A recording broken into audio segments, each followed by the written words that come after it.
They say that Ajahn Chah stayed only a few days with Ajahn Mun, but he picked up a lot in those few days. One of the teachings that most impressed him was a very short comment by Ajahn Mun that the practice should be done in the shape of a circle. Of course, that doesn't mean you go running around in circles. What it means is it's a full-time practice, a consistent practice. Ajahn Fuhr made a similar observation one time. He said that for most of us we divide up our day into times. There's time to work, time to eat, time to talk, time to meditate, time to do something else. We end up with lots of little tiny bits of times. Our practice doesn't become timeless.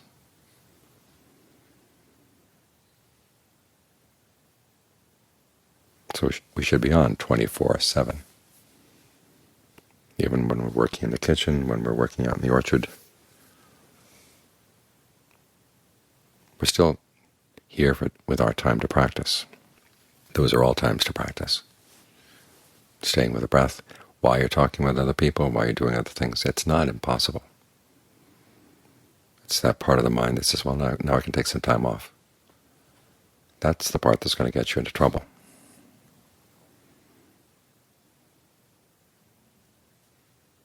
So if everyone's staying with his or her breath, things go a lot more smoothly, both inside and out. And your practice develops a momentum. That's one of the useful aspects of sticking with the breath, is that you begin to see very subtle movements of the mind reflected in the breath that you otherwise wouldn't see. And a very good time to see this is not when you're sitting here with your eyes closed, but when you're dealing with other people. When you say something, what kind of effect does it have on you? When you're doing things, what kind of effect does it have?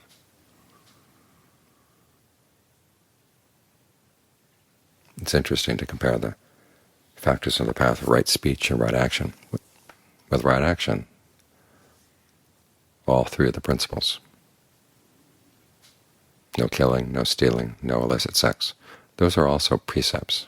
In other words, those are things that you hold to absolutely, that you don't do under any circumstances. That's a kind of practice in a circle, too, that you're consistent at all times and all situations. No intentional killing, no intentional stealing, no intentional illicit sex. Sometimes you hear people trying to make excuses. Most recently it's been in the precept against killing, that there are times, they say, when somebody else may deserve to die. Well, you're in no position to decide that.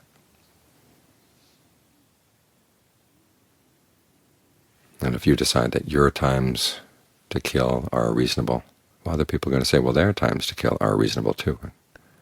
Why should your standard hold any priority over theirs?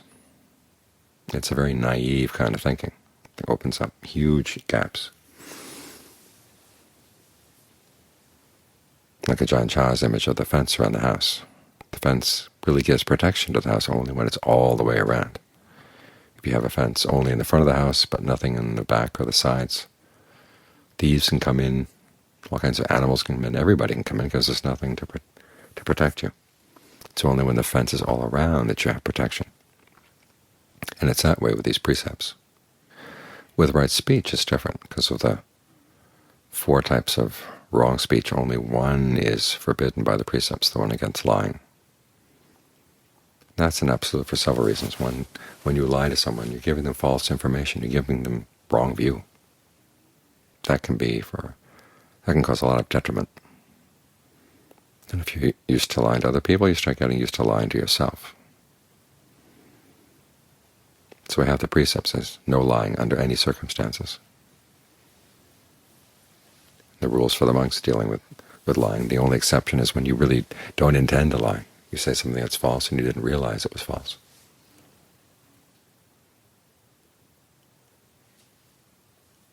But with the other forms of wrong speech, harsh speech, idle chatter, divisive speech, there are no precepts, because there are times when you have to say things of this sort. If you see that someone's getting involved with someone who's going to be really harmful for them, you have to say something. Your intention is a fair intention. The same with harsh speech. Sometimes a gentle reminder is not enough. You have to speak harshly for someone to stop behaving unskillfully. And with idle chatter, a certain amount of social grease is what keeps human society going. So the hard part here is, it's not like with a precept against lying, which is absolute. Here there's no absolute bright line. And that's where you have to use a lot of your own discernment. Now staying with the breath 24/7 helps. If you find that as you're engaged in a certain kind of speech, you're losing the breath, okay, you have to ask yourself, is this the right kind of speech to be engaging in right now? And staying with the breath also helps with that, the most difficult of those issues, which of course is idle chatter, because as you're saying something pleasant to somebody else, it begins to turn into another thing, and then another thing, and then another thing, and then it really gets carried away.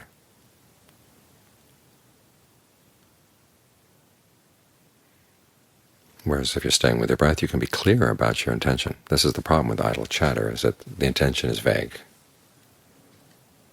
You want to say something nice, and then you find that that pleases the person, then you want to say something else nice. Or if the first comment didn't please the other person, then you dig around and try to find something that will. This desire to be pleasing and popular all the time, that's a problem.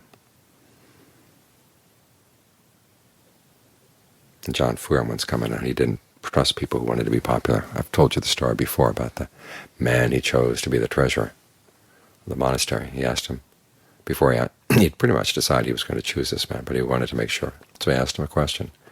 He said, which would you rather be, popular or rich? The man said, I'd rather be rich, because with money you can buy popularity.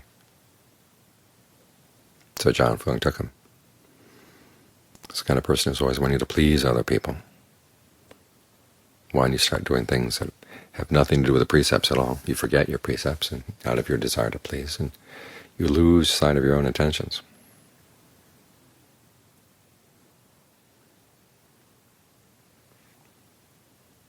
There's a similar problem with harsh speech. Sometimes you think, well, maybe I have to say something harsh. Well, try saying something gentle first.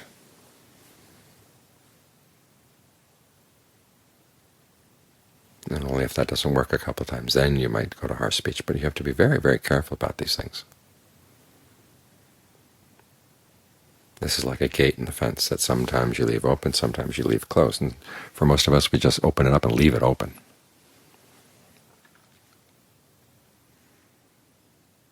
So you have to be very careful about these things. Keep these principles in mind, that yes, there are times when a little bit of idle chatter, a little bit of harsh speech, even something that's a little bit divisive, might be skillful.